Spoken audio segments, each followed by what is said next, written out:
You're listening to PetLifeRadio.com.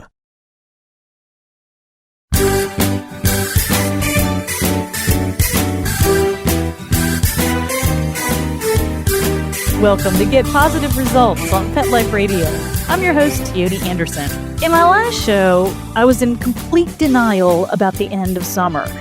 Well, I've accepted the fact that fall is coming, whether I'm ready or not. So I figured that now the parents are focusing on back to school for their children, I thought it would be a good time for us to focus on back to school for your dog.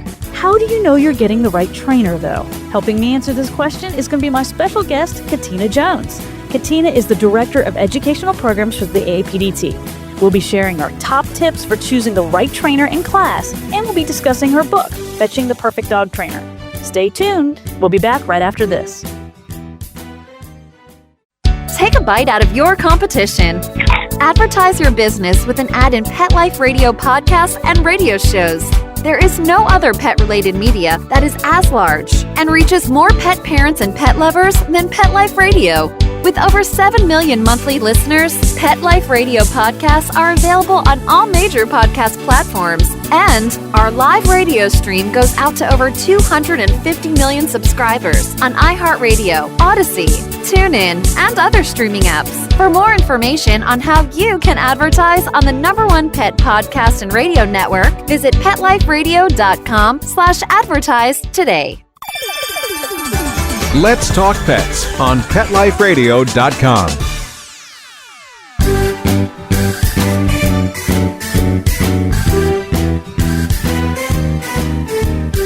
Welcome back to Get Positive Results on Pet Life Radio.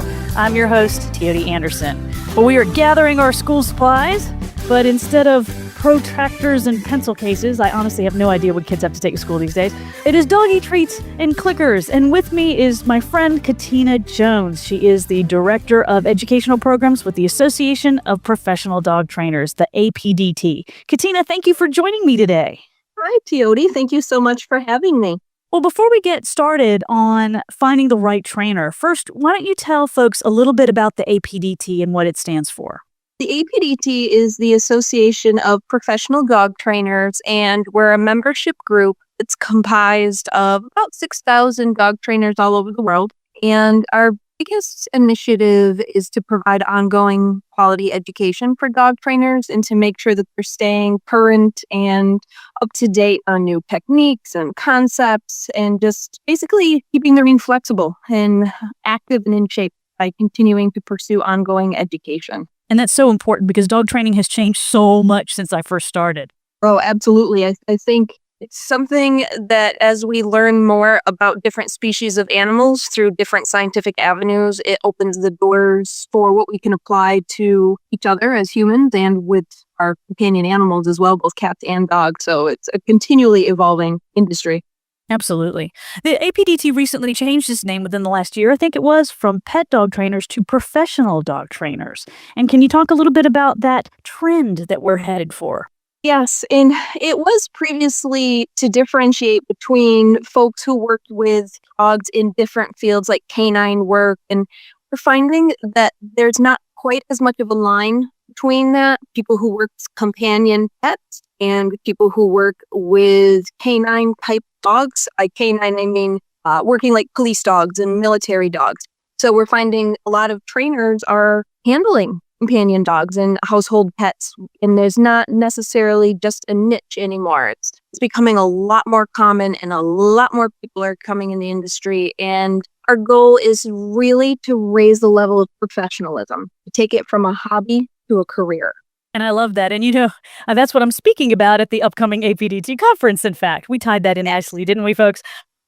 We're talking about it should be more professional because anybody can call themselves a dog trainer. Anybody can go get a bunch of business cards printed and say, woohoo, come, let me take your money. I'm going to train your dog now. And I know that you've experienced this as well. But when I get called in to help a family with their dog, either the dog came with a problem, the family sometimes caused the problem, or the dog had a problem and another trainer made it worse because the trainer wasn't a professional, a true professional, didn't know what they were doing, and they made an existing situation much, much worse or created the problem in the first place. It can be kind of scary.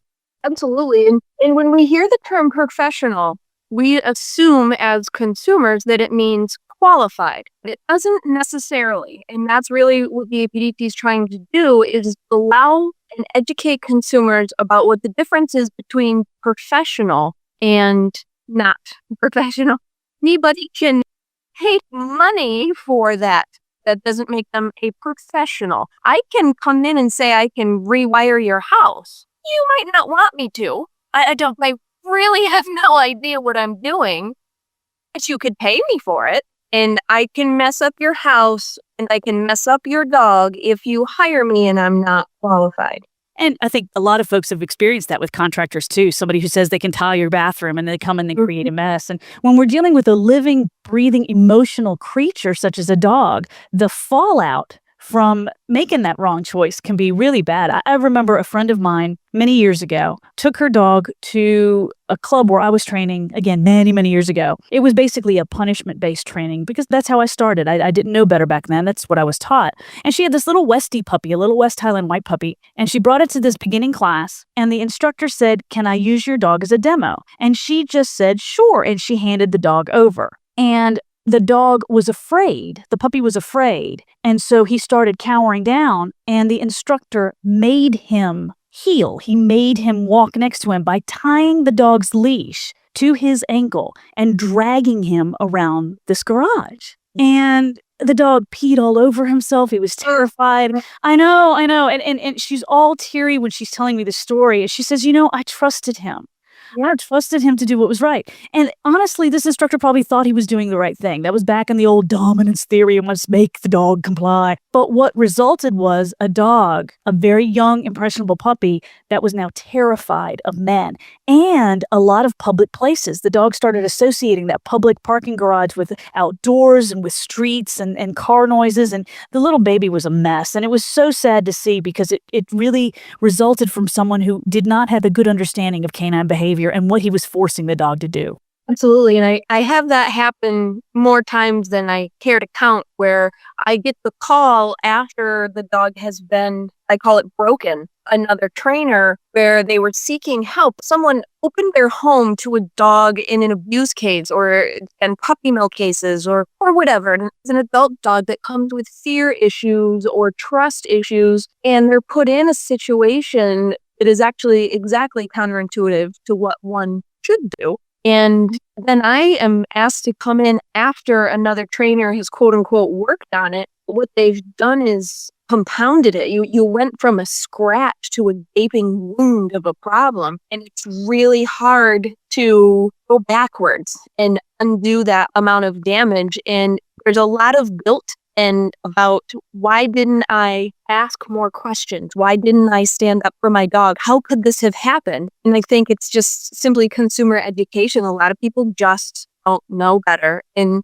we can't blame them. There's so many hacks out in the world. That's almost impossible to avoid. You said it right on the money. This woman felt terrible. And I said, you didn't know any better. And I train other people how to be trainers. I've done the group classes, teaching group classes and such for APDT. And when I speak across the country, I speak about it. I always emphasize the fact that we have a tremendous responsibility. People look to us as experts, and it is our responsibility to live up to that claim and to make sure that when they trust their precious dogs to us, that we treat them with respect and care and that we know what we're doing. And if we don't know how to solve a problem, that we refer to someone who is qualified to do so, as opposed to just kind of winging it on this poor dog. It really is an issue. And the point is never to bash the person who made the mistake. I've trusted my dogs to other people that I regretted as well, especially when I started out. Now I'm a bit paranoid.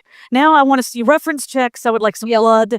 I would like to see you. Yes, I would a blood sample. Absolutely, some brain scans, and I want veterinary references. I want to talk to your parents. Yes. Now I'm a little bit on the other end of that, but people don't know any better, and they don't know all the qualifications that are necessary, which is one of the reasons I'm so thrilled that you wrote your book, Fetching the Perfect Dog Trainer, because I don't think that we've had a book like that before. I think there have been little sections of other books that covered maybe what you should look for, but this is just a great little book. And folks, it's a quick read. It's a short, information-packed book that won't take you very long to read at all, but it educates consumers as to what to look for. Is what we've been talking about one of the main reasons why you wrote the book? What was your motivation? Yeah, actually, it's absolutely why. It was year after year after year of getting dogs that were trained by one local trainer in particular. And how is this happening? How is this one name popping up over and over and over? Why is this consistently occurring? And it's awful to say, but I went to this person's website and I was appalled by what I was reading. And to me, it's obvious because I live and breathe this industry. But when you step outside this industry, there's almost like a little secret language where you don't know the language. It's all Greek. And I essentially went through this person's website, and that's what inspired the different chapters and questions to ask during interviews because it looked so slick, so shiny, and it was beautiful. It was beautiful. And It's sparkly. It must be so sparkly, but you can make a great website or you can be a great dog trainer. Sometimes you get both. And right. it's hard to know. And it's once bitten, twice shy type situation. You get somebody to come in, like you said, to do your tiling. You will never get a bad tiler again after that. No. Yes. And unfortunately, our dogs have to pay for that lesson as well. Yeah, absolutely. And I found myself saying the same stuff over and over to clients about how to choose a trainer. And I thought, you know what? This could be a book. And it was hard to be all encompassing because there's many different types of training out there, whether you're looking for group classes or private lessons or sports, competition, just manners, raising your puppy. There's so many different things. So to include all of that, and really it was common factors that make a great trainer regardless of what type of training you're looking for. And I just tried to break it down into a quick, easy checklist that anybody could do. And I'm hoping that's what was achieved in the book.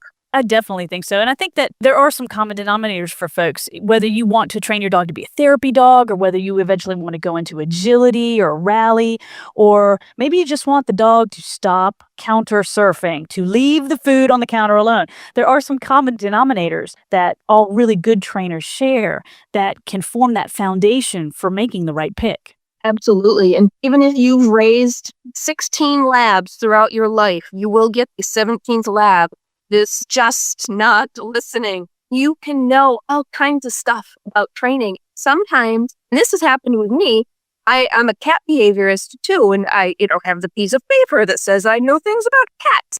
I had to hire someone who come into my home to help me with cats, give me information. And other people pay me to give them because I couldn't see the forest for the trees. I needed an outside perspective from someone who wasn't emotionally invested in the situation. And sometimes that's the case too. Even if you know how to train dogs, sometimes having somebody from the outside come in and give you perspective and sometimes resolve a problem so quickly in just one or two lessons. Maybe that's all you need. So I encourage people, even if you know how to train, sometimes just talking to a qualified professional can make all the difference. Yes, and as I mentioned earlier, training has changed so much. There's so many more humane and efficient ways to get behavior faster and better and more reliable. So even if you've been training something with, like you said, if you've had labs all your life and you end up with that one, which I think I had in my class last week, I had someone say that exact same thing to me. I've had labs all my life and I've never had one like this one. And it's always the case. So I think that it helps to talk to a professional to get just an outside view and to see what else is current. We live and breathe this stuff. We do it all the time. I have radio shows about it.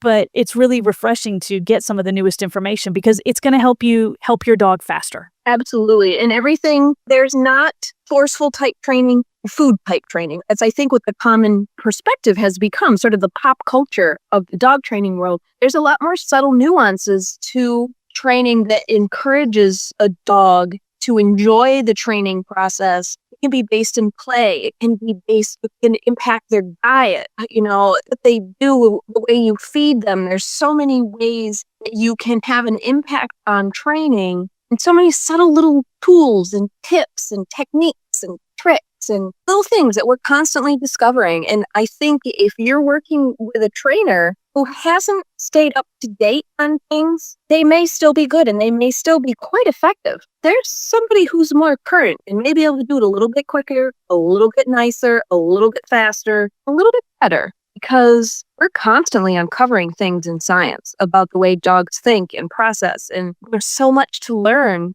Trainers, I feel, are obligated to continue to grow and educate themselves just like any other, and I use the term profession. You don't want a brain surgeon that stopped going to conferences 15 years ago.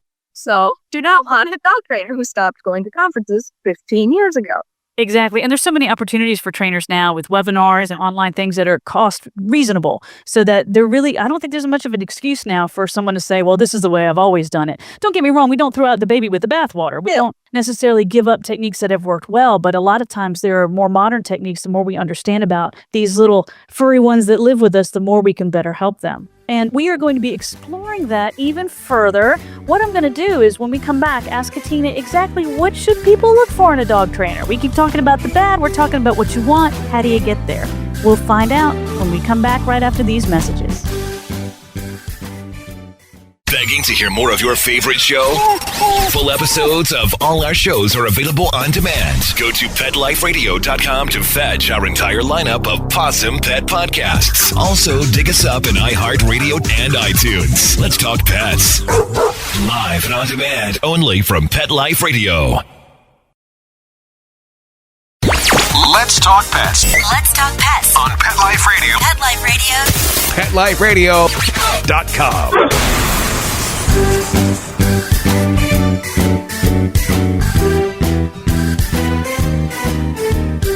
Welcome back to Get Positive Results on Pet Life Radio. I'm your host, Teoti Anderson. And with me today is my guest, Katenna Jones. She's the Director of Educational Programs for the Association of Professional Dog Trainers. We have been talking about the need for choosing the right trainer for your dog. If you're going to go to a class, and not just for your dog, what about for you? I know some great trainers who can train their dogs to do amazing things, but they're not really nice with people. And as my listeners, I want you to have people nice to you as well. So we're going to talk about that. But Katenna, what should people look for? What kind of characteristics should they look for in a trainer to make sure that they're getting a modern professional trainer? I think what you just mentioned actually is a pretty important aspect that is often overlooked. I think you should feel very comfortable with your trainer, somebody that you can be yourself with and not always on guard, and laugh with and joke with, because it can get heavy depending on what type of behavior you're working on. You know, it could be a sit or a down, or it could be we're trying to deal with a very significant aggression problem. We need to lighten up a little bit. We need to joke and be able to breathe and just have comfort and always be serious. But I'm not saying screw around, but I'm saying be comfortable in a heavy situation. So I think there does have to be a level of personality meshing. Somebody could be a wonderful trainer, but if your personalities clash for any reason, and it could just be no particular reason you can put your finger on. If you don't feel comfortable standing up for yourself, advocating for your pet, questioning a technique or a tool, and feel that you're being respected back from that person, walk out. You're paying them to teach you more so than to train your dog. A lot of people can train dogs. It takes a professional to train a person how to train their dog. There has to be a give and take and a mutual respect. If you don't feel respected and you don't feel comfortable, and your pet doesn't either. So I really think some sort of personality meshing is critically important. Right. And I want to touch a point on this that you brought up, is that we are mainly training people. My clients tell me this all the time. They're like, you're not really training my dog. I'm like, no, I'm not. I could have done that about a week ago. I'm really working with you. And that's the fun part for me. I love dogs. I love people. And I love working with them. And I love watching them work together. It is the biggest joy that I get from training, is to see that team just emerge. And it just thrills me each time. There are different types of training. You can certainly go to group classes where you learn along with your dog, with other dogs in that setting. There are private lessons where a trainer comes to your home, or you meet the trainer for a one-on-one lesson with you and your dog. There's also board and train, where you send your dog away to be trained, where the trainer comes back. In order for that to be effective, I want to caution everyone, is that dog is going to learn to listen to that other trainer really, really well. And I have colleagues who do board and train exceptionally well. And I have heard even worse horror stories, too horrible for me to share on this family program, about the dogs that have not done well because of lots of really harsh techniques that people didn't know what was being done to their dog. So with any board and train program, I'm not saying that it doesn't work, because it does, but there have to be transfer sessions. You have to sit in on some lessons so that the trainer can transfer the behaviors to you. Because if the dog doesn't listen to you, it's a waste of your money.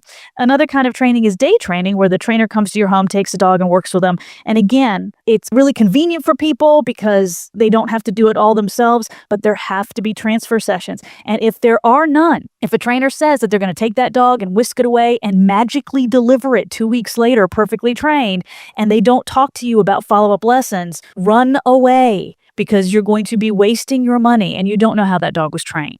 Absolutely. It's the vast majority of dog training is people training. And if you have a dog, you have a training problem, it's typically a communication problem between you and the dog.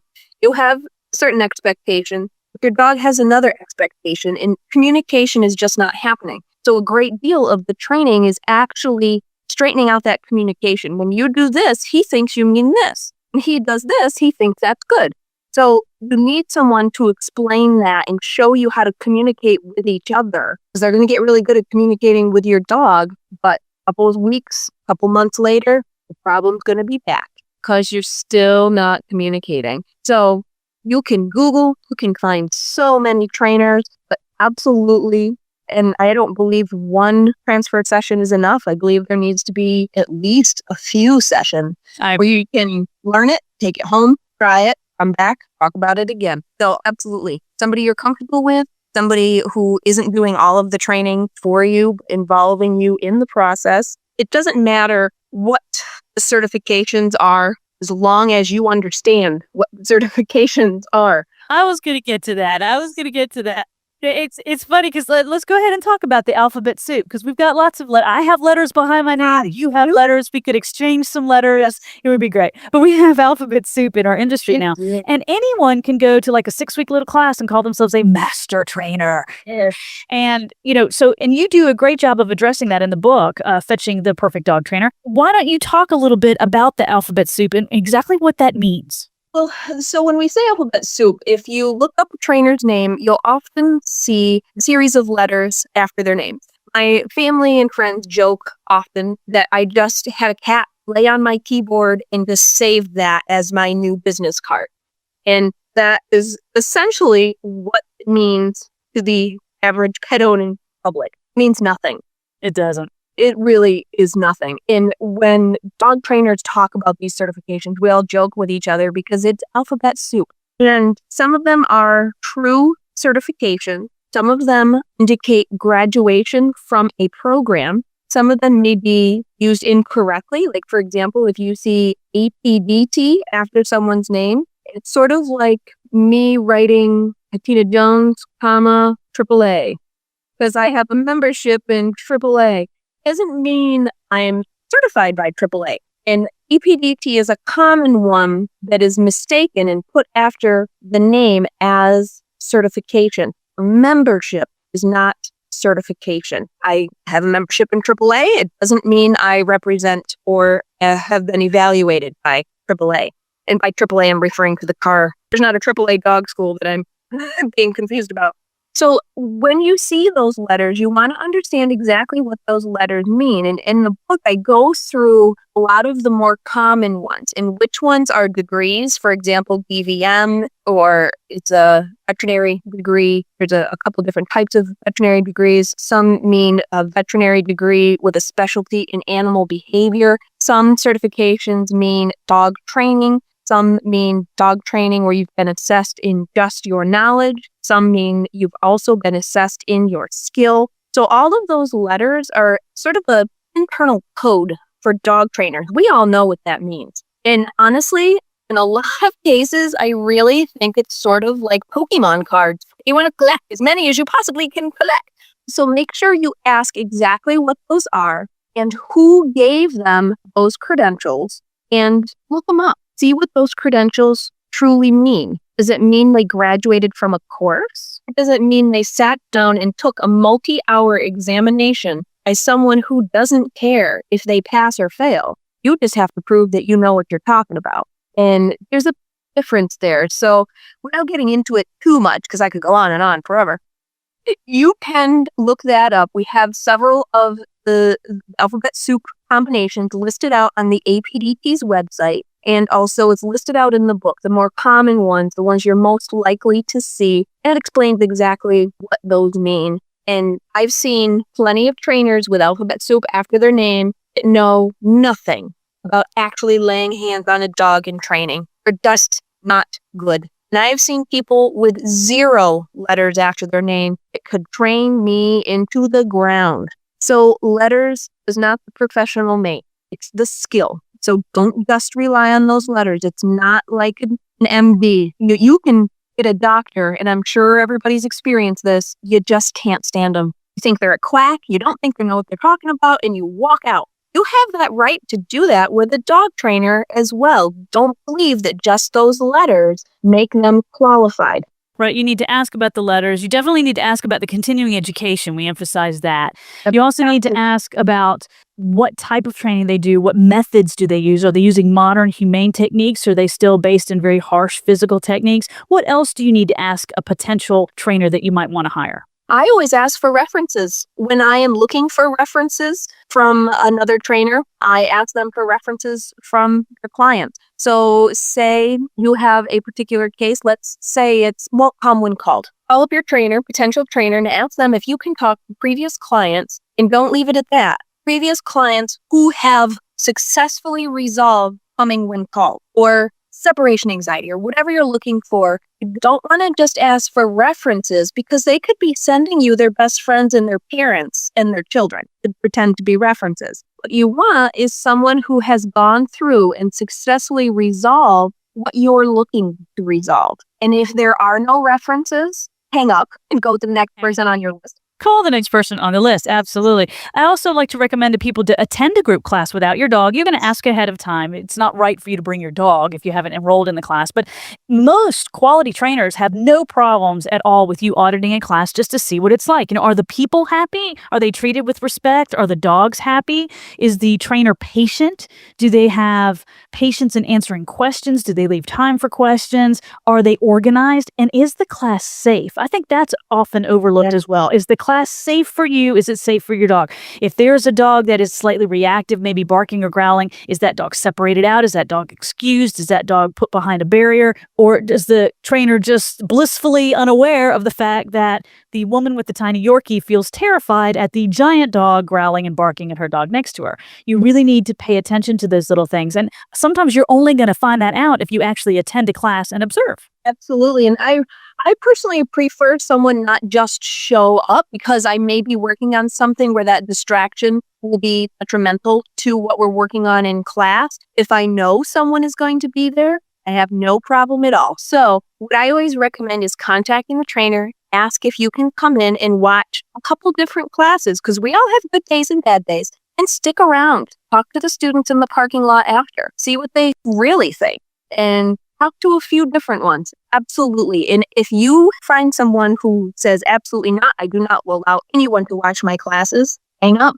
They shouldn't have anything to hide. That's just a bad thing right there. And I have to tell you, one of my favorite parts of your book is the section on red flags. So we're getting close to time, so I want to cover some of these red flags. I'm going to save my absolute favorite for the end, but I want to talk about a few of these. I'm not going to go over all of them. Y'all have to go get the book. But one of them is a big one, I think, in our industry. It's guarantee outcomes. Why don't you speak to that? I am not a snake oil salesman. I cannot guarantee that your dog will be cured of all problems. It's like your psychologist guaranteeing they can resolve your problems, or your personal trainer guaranteeing that you can wear that sexy two-piece that you used to wear in high school. It can't be guaranteed because someone else is involved, and that is you. I cannot guarantee any training because I can't guarantee that you, the owner of the dog, will do the work. I also can't guarantee that dog will enjoy me. Maybe your dog prefers men. Maybe your dog is more comfortable in a different setting. There's so many factors. The dog is involved. The people are involved. The environment is involved. There are no guarantees. Anybody who guarantees an outcome with dog training, other than saying, I guarantee, cannot guarantee this, walk away. Absolutely. You can't guarantee it when there's so many factors that cannot be controlled. I tell clients all the time, I said, I don't live with you. I can't control all of your life.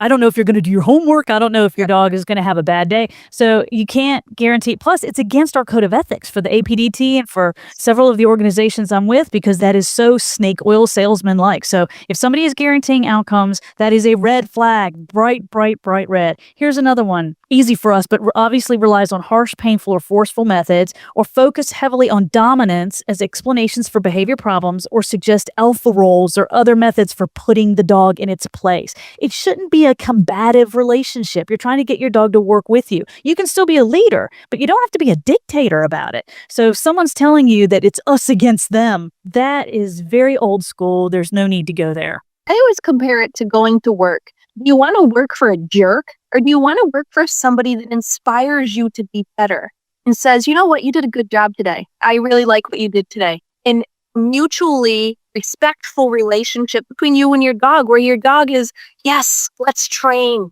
Show me what you want to do. That is a beautiful thing. And that happens. And that's what a trainer should inspire. Yes. And how about, here's another red flag that Katenna has in her book, claims to never use treats to bribe a dog. I will train a dog with what that dog wants me to train it with. If it's treats, excellent. If it's toys, all right. If it's petting, sure. If it's being able to run around in the yard after you do something correct, all right.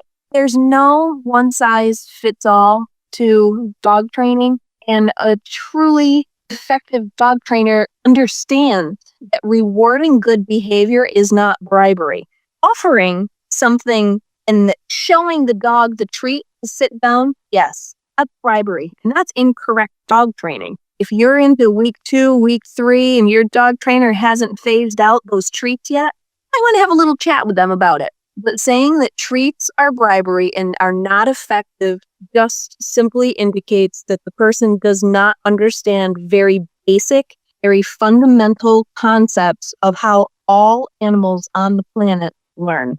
We expect a paycheck when we do work, unless we're doing it for other reasons, volunteer work, the passion we feel for volunteer work, the good feelings we get for that. But for employment and in order to pay these mortgages and keep these dogs in kibble, we often have jobs and we expect a paycheck. Dogs are no different. Sometimes I think we expect more of them when they actually are a simpler species. Well, I said I was going to save my favorite for last, and this one just makes me laugh every single time. This is one of Katenna's red flags in her book. If a trainer tells you, you can tell by my scars that I'm not afraid to train aggressive dogs. This slays me. If you have so many scars because you're training aggressive dogs, you're doing it wrong. Again, this many years ago, I was a trainer and I was wrapping up my class. Most of the students had left and this other trainer came down from another section of the parking garage and blood is just dripping down her arm. I know. And so I go running. I'm like, are you okay? She goes, yeah. And she was very pleased.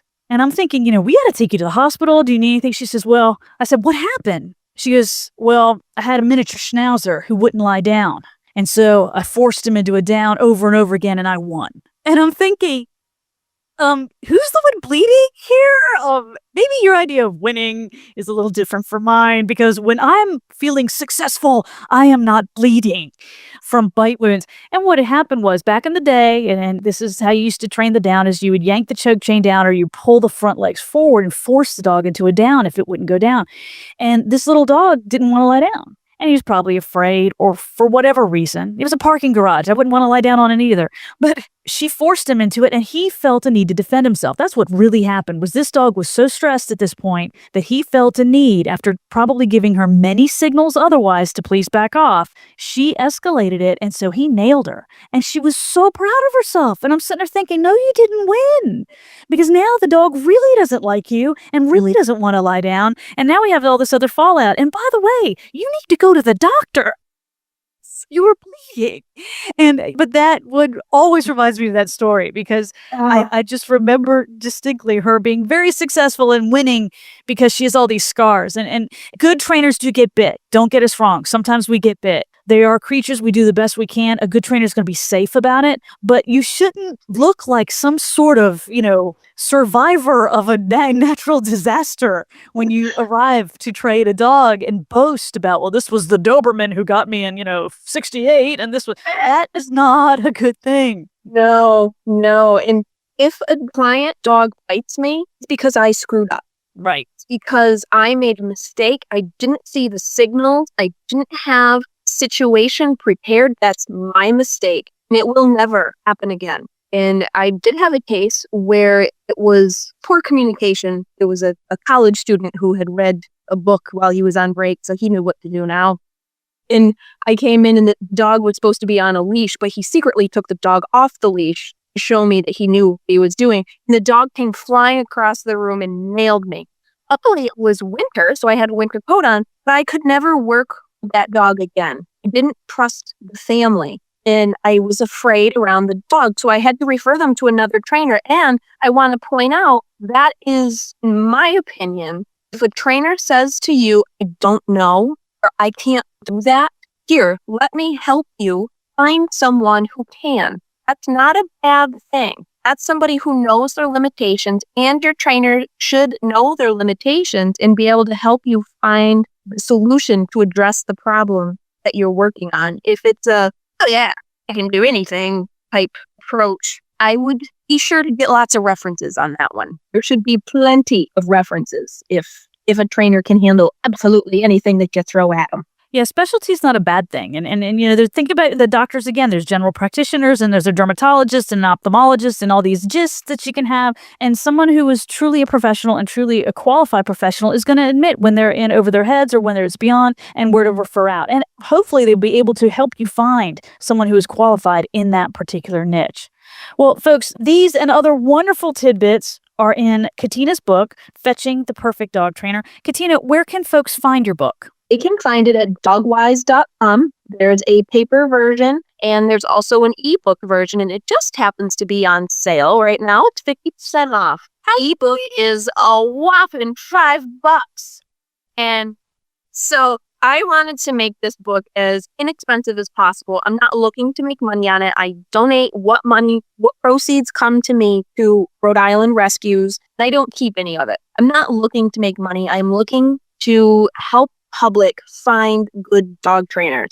It's a great gift for people. You can really sit down and read it cover to cover in an hour, maybe. It's so fast. And it's not designed to be a cover to cover read. It's designed to be a resource that you keep on your shelf. It's got great tips that you hand off to your neighbor who's looking for a trainer, that she hands off to her son-in-law who's looking for a trainer. It just becomes that little checklist of things.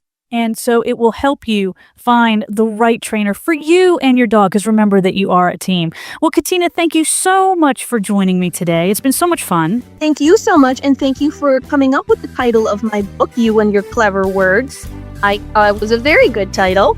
Thank you. That was me, folks. I did title it. That's not why she's a guest on my show. I really do love this book, but I wouldn't have offered her a title if I didn't love this book. But yeah, that was me.